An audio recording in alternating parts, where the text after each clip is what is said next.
Bacaan Liturgi Minggu 11 Mei 2025, Hari Minggu Paskah keempat. Bacaan dari Kisah Para Rasul. Pada suatu hari, Paulus dan Barnabas melanjutkan perjalanan dari Perga, lalu tiba di Antiokhia di Pisidia. Pada hari Sabat, mereka pergi ke rumah ibadat lalu duduk di situ. Setelah selesai ibadah, banyak orang Yahudi dan penganut agama Yahudi yang takut akan Allah mengikuti Paulus dan Barnabas. Kedua rasul itu lalu mengajar dan menasihati mereka supaya tetap hidup di dalam kasih karunia Allah. Pada hari Sabat berikutnya, berkumpullah hampir seluruh kota itu untuk mendengar firman Allah. Akan tetapi, ketika orang Yahudi melihat orang banyak itu, penuhlah mereka dengan iri hati, dan sambil menghujat, mereka membantah apa yang dikatakan oleh Paulus. Tetapi dengan berani, Paulus dan Barnabas berkata, "Memang kepada kamulah firman Allah harus diberitakan lebih dahulu, tetapi kamu menolaknya dan menganggap dirimu tidak layak beroleh hidup yang kekal. Karena itu kami berpaling kepada bangsa-bangsa lain. Sebab inilah yang diperintahkan kepada kami. Aku telah menentukan engkau menjadi terang bagi bangsa-bangsa yang tidak mengenal Allah, supaya engkau membawa keselamatan sampai ke ujung bumi."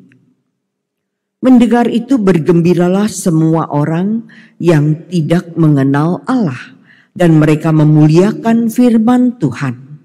Dan semua orang yang ditentukan Allah untuk hidup yang kekal menjadi percaya.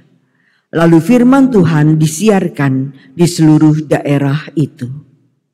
Tetapi orang-orang Yahudi menghasut perempuan-perempuan terkemuka yang takut akan Allah dan pembesar-pembesar di kota itu. Begitulah mereka menimbulkan penganiayaan atas Paulus dan Barnabas dan mengusir mereka dari daerah itu. Akan tetapi Paulus dan Barnabas mengebaskan debu kaki mereka sebagai peringatan bagi orang-orang itu, lalu pergi ke Ikonium. Dan murid-murid di Antiokhia penuh dengan sukacita dan dengan Roh Kudus. Demikianlah sabda Tuhan. Syukur kepada Allah.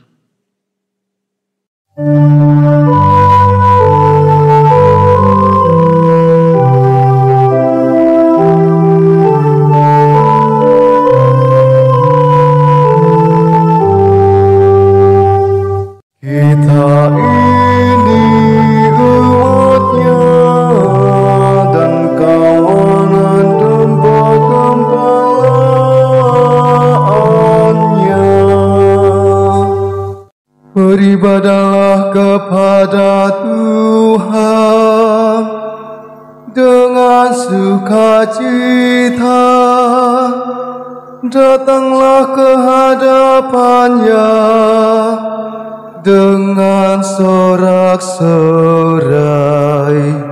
Kita ini umatnya dan kawanan domba-gembalaannya.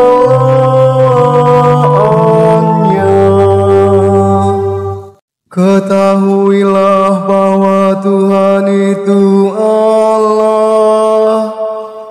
Dialah yang menjadikan kita, punya Dialah kita. Kita ini umatnya dan kawanan domba gembalaannya.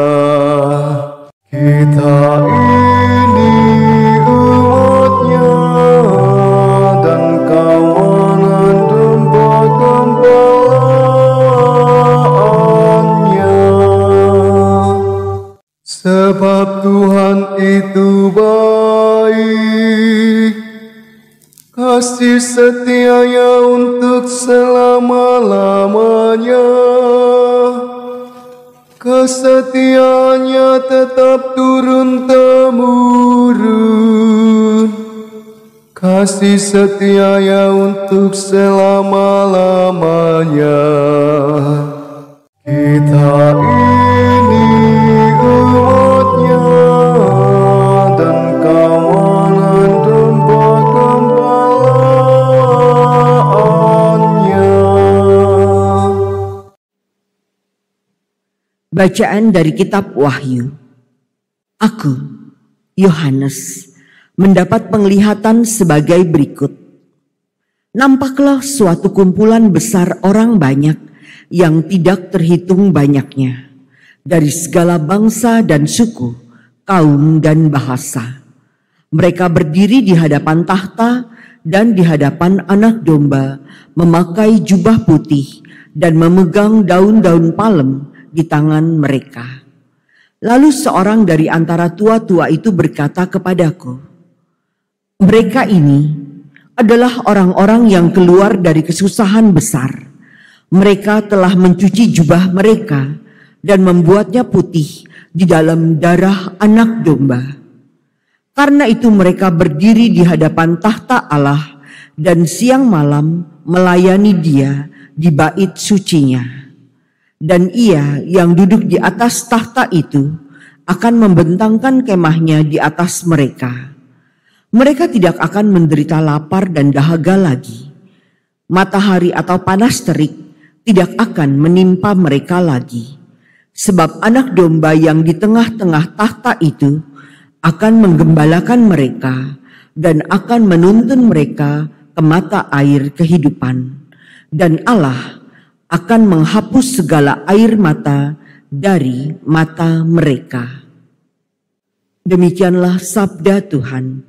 Syukur kepada Allah.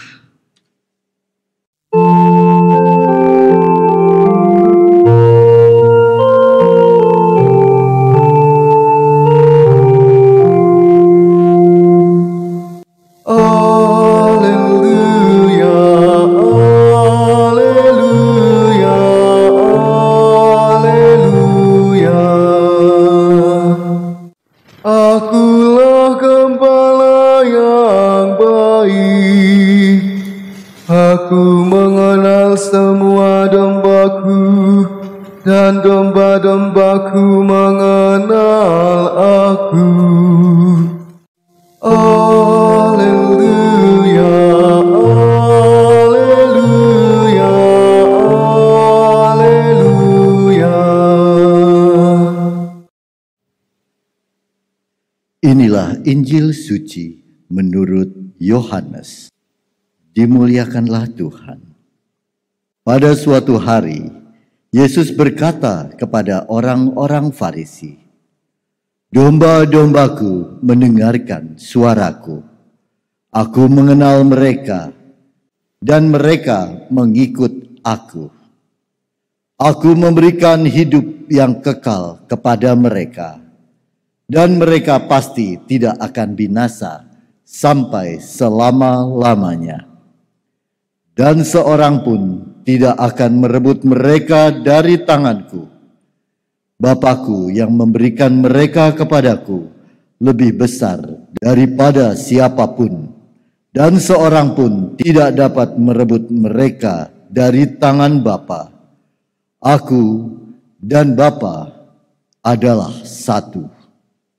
Demikianlah sabda Tuhan. Terpujilah Kristus.